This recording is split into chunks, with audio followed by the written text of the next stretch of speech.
choisit la vie, entrer dans sa vulnérabilité.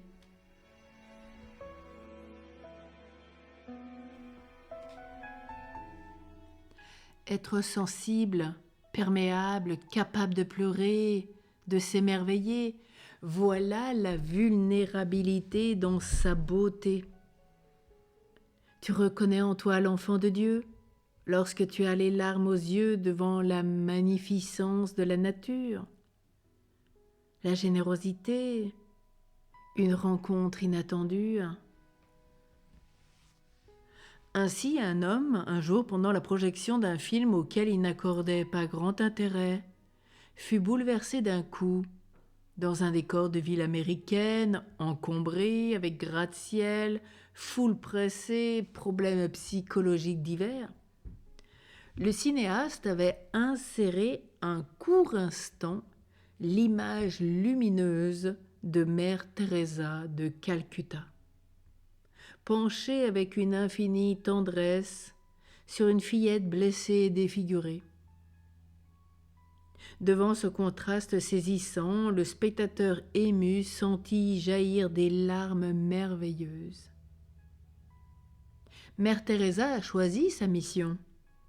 La petite fille, elle est défigurée, elle, par la misère, la guerre, une erreur chirurgicale.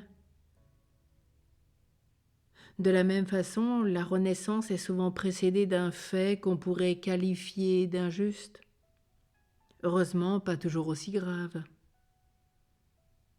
Au lieu de se sentir victime et de pleurer sur son sort, au lieu de chercher des coupables et d'agresser, la force de l'événement est telle qu'on finit par lâcher prise consciemment, par dire oui.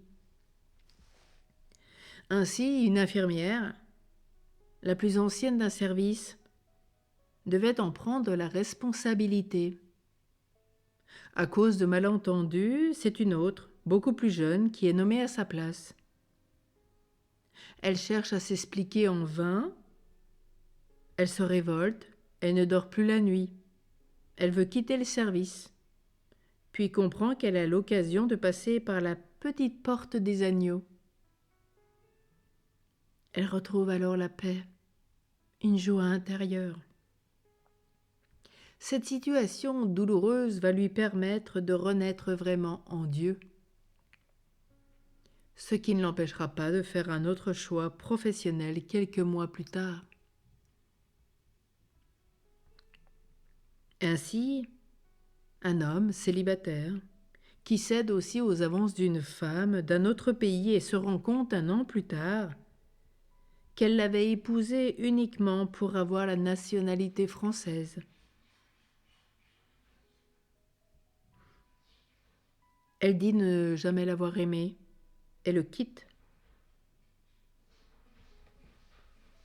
L'homme est meurtri. Après tout un cheminement, il finit par accepter cet événement pour lequel il ne pouvait plus rien faire. Il doit vivre le divorce, la non-compréhension de son entourage. Il comprend et pardonne et franchit le cap. Lorsque tu renais, tu retrouves de toi-même des valeurs essentielles, non pas parce qu'on te les a inculquées, mais parce que tu les vis en profondeur. Ce petit être intérieur, fragile, conduit par l'Esprit Saint qui va te guider.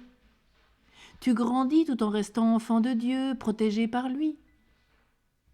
Tu t'entoures non pas d'un blindage, d'une personne qui juge, ni d'un côté soumis qui subit ou rebelle qui s'oppose. Mais en toi, tu deviens adulte, tu te prends de la distance, tu fais la part des choses. Jésus était ce petit agneau vulnérable. Mais il avait aussi ce côté extrêmement bien construit, si bien que nul ne réussit jamais à le mettre en difficulté ou à l'arrêter dans sa mission. Comme il disait, ma vie, nul ne la prend, c'est moi qui la donne. Notre destinée est bien de devenir à la fois adulte vis-à-vis des hommes et petit enfant sous le regard de Dieu. Même la représentation de saint Antoine de Padoue tenant dans ses bras un enfant, en dehors de sa signification historique et mystique, semble aussi indiquer cette double nature unifiée. À nous d'en faire de même.